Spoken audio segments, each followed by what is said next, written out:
무의식적으로 하는 언행을 구사하던 언행을 의식화하는 연습부터 합시다. 무의식적으로 하던 언행을 의식화하는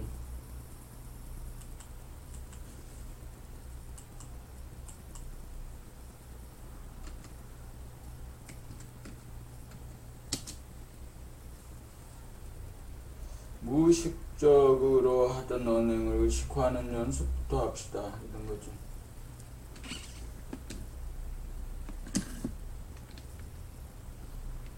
무의식적으로 구사하던 언행을 의식화하는 연습부터 합시다. 무의식적으로 구사하던 언행을 의식화하는 연습부터 합시다. 무의식적으로 구사하던 언행을 의식화하는 연습부터 합시다.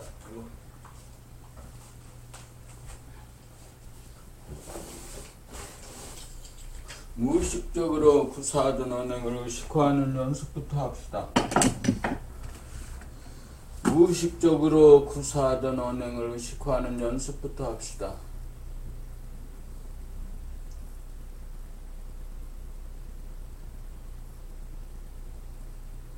무의식적으로 구사하던 언행을 의식화하는 연습부터 합시다.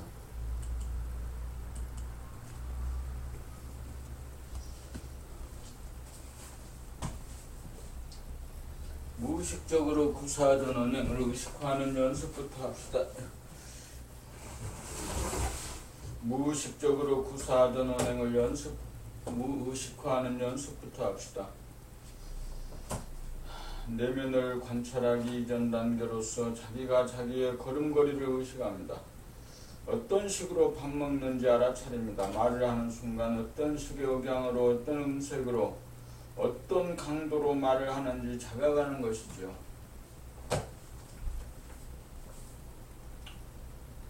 무의식적으로 움직이던 자기의 몸동작을 자기가 관심을 가지고 살피는 겁니다. 심지어 컴퓨터 작업 중에도 자기의 손놀림이나 자세를 알아차릴 수 있을 정도가 되어야 합니다. 그렇게 하려면 마음의 여유 공간이 마련되어야 가능하다는 것을 알게 됩니다. 끊임없이 자기의 몸에 관심을 가지고 몸의 움직임을 주시해 가다 보면 저절로 마음의 눈, 의식의 눈, 제3의 눈이 떠지게 됩니다. 자기의 몸 동작을 놓치지 않고 자기의 마음의 눈으로 보려면 마음이 복잡하지 않고 단순하고 고요해야 한다는 것도 알게 됩니다. 자기의 힘으로 알아야 합니다. 아는 것이 힘입니다. 그래야 비로소 아는 것이 현실화되고 실천이 이루어집니다. 이런 식으로 점차적으로 마음의 눈이 자꾸만 열리면서 마음이 비워집니다. 자기 전에도 할 일이 있습니다. 자기가 어떻게 숨을 쉬는지 의식합니다. 마음이 고요해지면 심장의 박동까지 느낄 수 있답니다. 여기까지가 움직임의 관찰입니다. 여기까지의 수련은 오로지 자기의 힘으로 해야 합니다. 따로 시간을 특별히 낼 필요가 없습니다. 공부하면서 일하면서 놀면서 하는 공부입니다.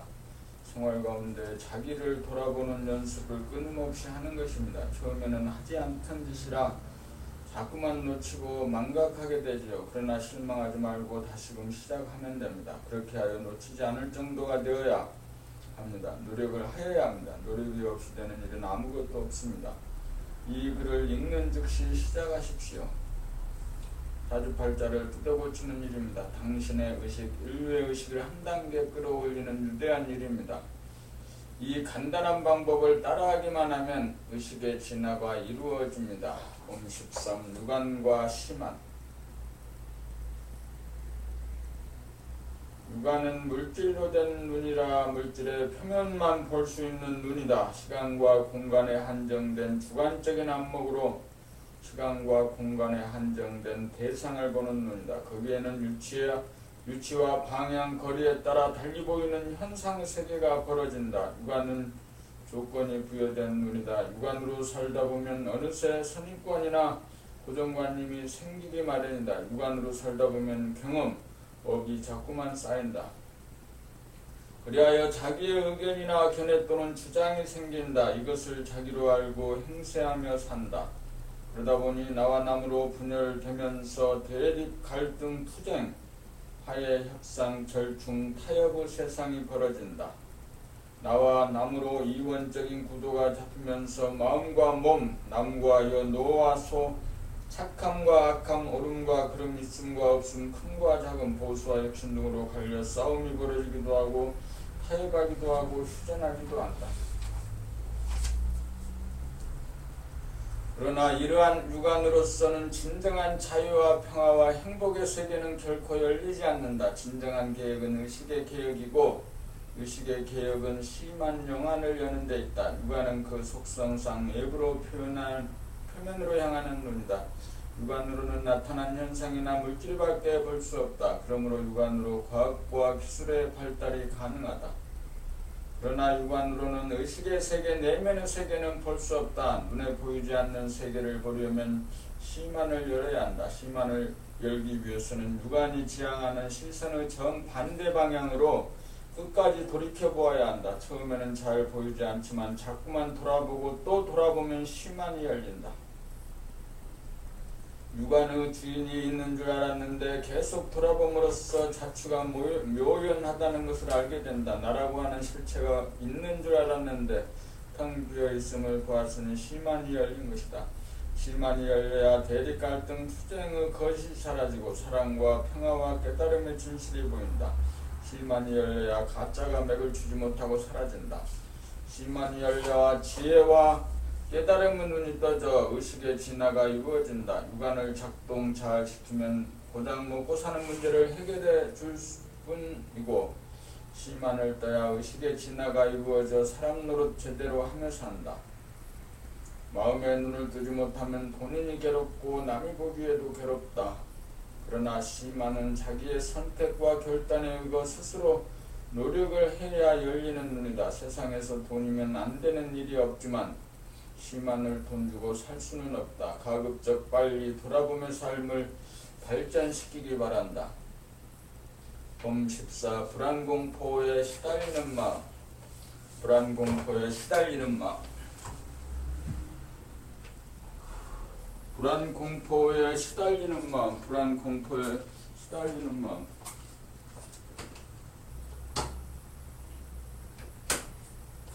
불안공포에 시달리는 마음.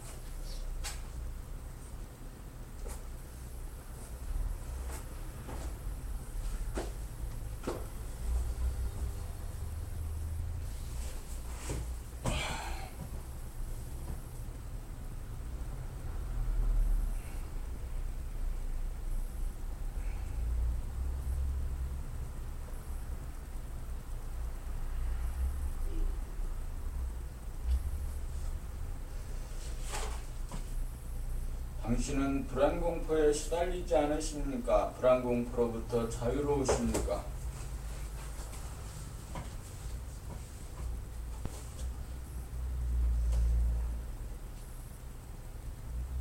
우리는 잠시라도 마음을 비우고 있지를 못하는 것 같습니다. 잠시라도 틈이 생기면 큰일이라도 나는 듯 즉시 마음의 여유 공간을 생각으로 채우고 덮어버립니다. 마음이 비워지면 불안과 공포를 느끼는 자는 누구일까요? 생각이 꼬리에 꼬리를 물고 이어줘야만 자기가 살아간다고 여기는 자는 과연 누구이겠습니까? 몸을 자기로 여기는 생각, 에고 생각이 과거의 자기를 기억 확인하고 미래의 자기가 안전하고 성공적으로 살아남기를 기대하기에 생각이 멈추어 마음이 비워지는 날이면 자기가 설 자리가 없어져 망한다고 생각하기 때문입니다.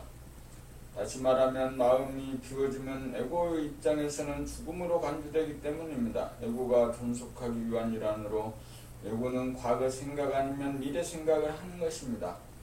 에고를 강화시키고 인정하는 것은 사회가 암암리의 에고를 개인의 실체로 인정하고 부추기고 교육을 하기 때문에 사람들은 에고를 당연한 것으로 신뢰하고 있는 형편입니다. 그래서 에고는 거의 모든 사람의 선입관과 고정관념이 되었습니다. 그래서 에고를 비우기가 대단히 어렵습니다. 불안공포는 과거를 참조하여 미래를 생각할 때 일어나는 망상입니다. 수없이 불안공포에 시달리는 마음이 있었지만 그런 일이 실제로는 한 번도 일어나지 않았습니다. 그런 걸 뻔히 알면서도 우리 에고는 불안공포를 일으키면서 헛것을 보고 떨고 괴로워하면서 어리석음을 거듭하고 있습니다. 당신은 그렇지 않으십니까? 악몽에 시달리는 일이 없으신지요? 육안으로 대상을 바라보는 자를 에고라고 하면 예고를 돌아보는 자는 누구이겠습니까? 거기에 돌이켜보는 자가 있는 한 아직도 예고입니다.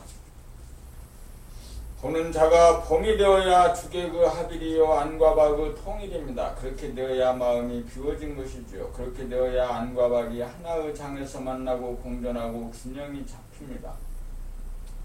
그렇게 되어야 비워지고 채워지고가 따로 놀지 않고 동시대의 되어 차별이 없어집니다. 그렇게 되어야 꿈의 주인공이 각의 주인공이 됩니다. 그렇게 되어야 불안공포에 시달리지 않습니다. 그렇게 되어야 불안공포가 한 번도 존재한 적이 없고 앞으로도 없을 것이라는 것을 알게 됩니다. 봄시보 유로받고 재미보고 싶어하는 마음, 어린 시절 정막 속에서 혼자 있을 때 심심해서 죽을 것 같은 기억이 지금도 생생하다. 그래서 아이들 장난감이 그렇게 잘 팔리고 어른들의 장난감이 그렇게 인기 있을 수밖에 없는 것 같다. 어른이나 어른할 것 없이 혼자 가만히 있기가 어렵다. 독방에 가두어 놓기보다 노동이라도 하는 편을 더 선호하는 것이 사실이다. 우리가 쉬는 시간, 자기의 내면을 돌아보는 순간 거기에는 어떤 욕구 불만이랄까 답답함이랄까 하는 느낌이 있다. 이러한 느낌을 물리치기에는 엄두가 나지 않는다. 심심함을 달래달라는 욕구가 강렬하여 안정을 잃고 두리번거리고 소성되기 시작한다. 일단 이러한 욕구의 소용돌이가 일어나 휩쓸리게 되면 걷잡을 수 없어진다.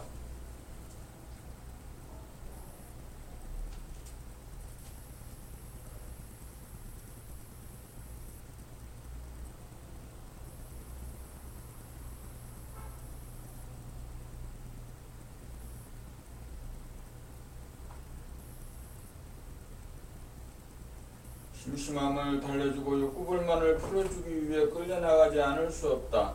이러한 행위는 양자의 합의에 의한 합의적인 행동이 아니라 무언가 내키지는 않지만 힘이 모자라 어쩔 수 없이 일방적으로 끌려가지 않을 수 없는 약자의 비애와 머물감과 패배감이 내면에 남게 된다. 다 같은 행동이라도 그러한 갈등이 남으면 속박된 행동이고 없으면 자유로운 행동이 된다. 자유로운 행동을 하면 후회가 생기지 않지만 끄달려서 한 행동은 언제나 후회가 남는다. 움직이는 것이 옳으냐? 움직이지 않는 것이 옳으냐가 아니다. 심심하다는 최초의 생각에 응해 전폭적으로 움직이면 그만이다. 그런데 문제는 심심하다는 느낌을 싫어하고 거부하고 저항하는 마음을 내는 것이다. 그저 바라보거나 즉각 움직이면 분열과 갈등이 생기지 않는다. 그러므로 항상 자기를 바라봄에 의해서 거부와 저항이 어떤 결과를 가져오는 것인지 깨닫게 된다. 자기가 일으킨 앞생각을 자기가 일으킨 뒷생각이 부정하고 거부하는 것이 갈등과 분열의 근본 원인인 것이다. 우리는 그런 상태를 되풀이하면서 살기에 언제나 분열과 갈등의 상태에 놓여 있는 것이 사실이다. 그래서 그러한 자기의 내면이 괴롭고 답답하여 위로를 받고 싶고 재미를 보고 싶은 욕구불만의 상태에 있는 것이다. 이러한 사실을 깨달은 사람은 항상 마음이 분열과 갈등을 일으키지 않고 안정되어 있으므로 달리 위로받거나 재미보고 싶은 생각이 나지 않는다. 그러므로 후회할 일도 없는 것이다. 그런 사람은 우주의 에너지의 흐름에 따라 자유자재한다.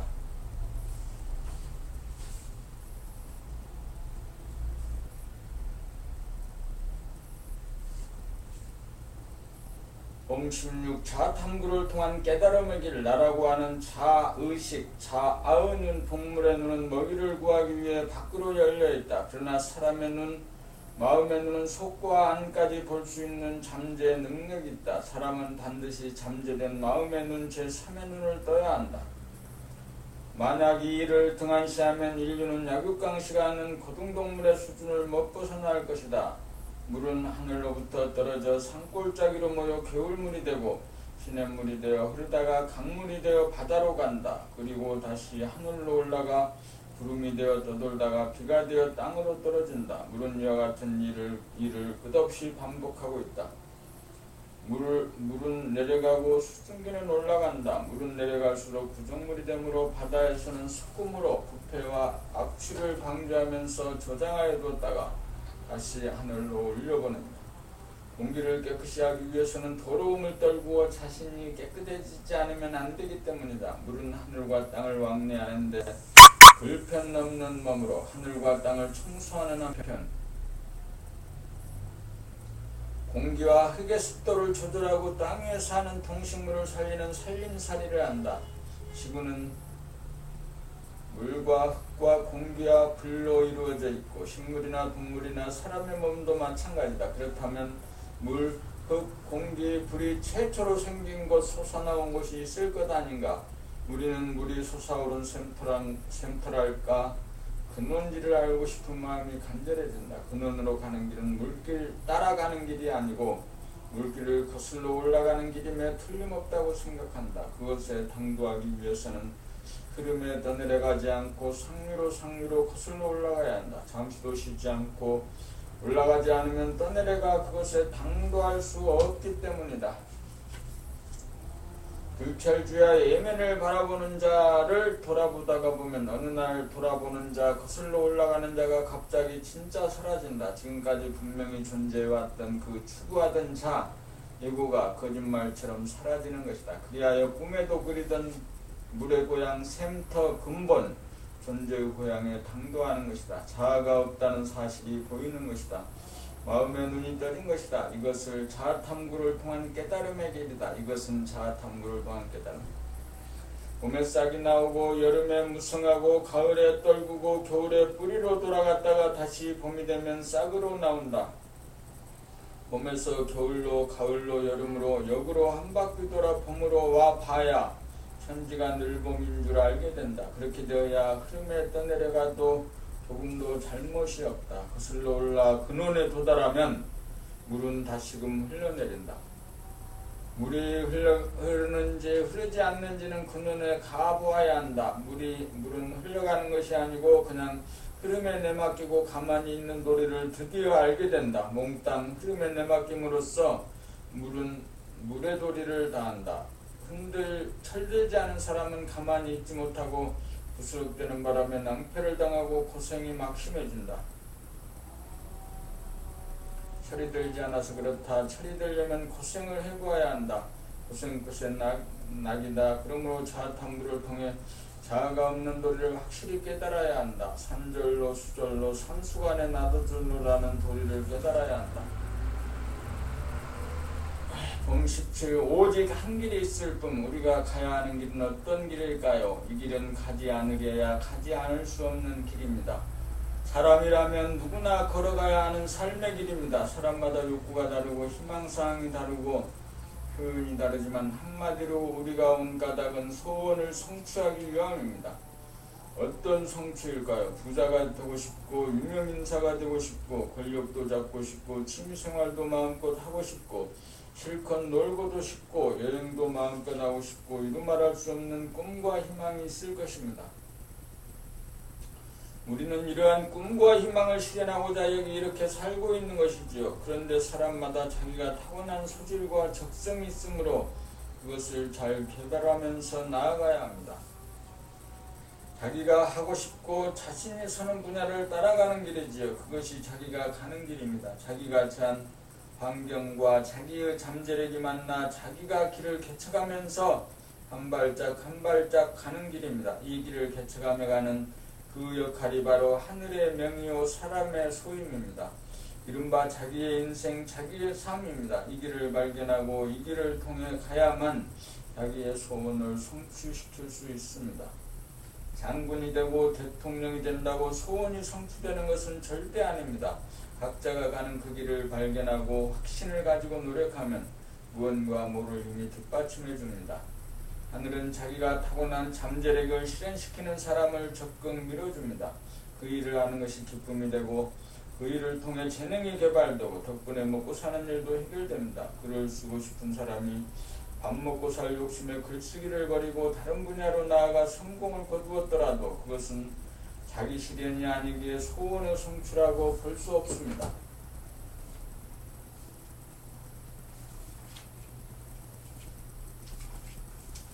다시금 자기가 가야 할 길을 반드시 걸어가야 합니다. 그렇게 해야 갈등이 생기지 않습니다. 갈등이 생기는 길을 가면 그 자체가 괴로움이고 불행입니다.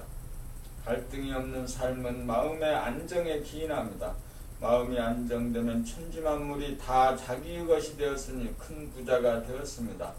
마음이 안정되면 모든 일이 저절로 되니 큰 권력을 잡은 셈이지요. 마음이 안정되면 마음의 보따리가 한없이 커져 어디 가고 싶은 데도 없고 누구 만나고 싶어 안달될 일도 없으니 부족함이 없습니다. 자기를 실현하는 길은 자기를 끊임없이 돌아보면서 자기가 하고 싶은 대로 움직이는 길입니다. 그렇게 오래오래 돌아보다 보면 보는 자가 없어지고 본만이 남습니다. 자기가 실현된 것입니다. 사랑이 완성된 것입니다. 무아지경이 되었습니다. 드디어 소원이 성취된 것입니다. 억지로 해서 되는 일이 아닙니다. 그러므로 내가 할 일은 아무것도 없습니다. 그 이후부터는 돌아봄이 모든 것을 알아서 합니다. 돌아봄을 자아탐구의 길이라고 한다면 돌아봄으로 인해 즉시 자아가 비워지므로 돌아봄은 또한 헌신의 길이기도 합니다. 그러므로 수행의 두 갈래 길인 자아탐구의 길과 헌신의 길은 알고 보면 동일한 하나의 길입니다. 길은 오직 한 길이 있을 뿐입니다.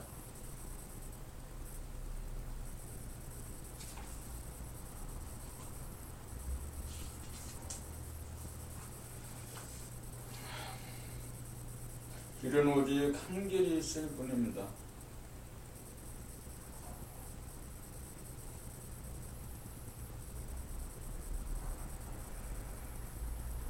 늘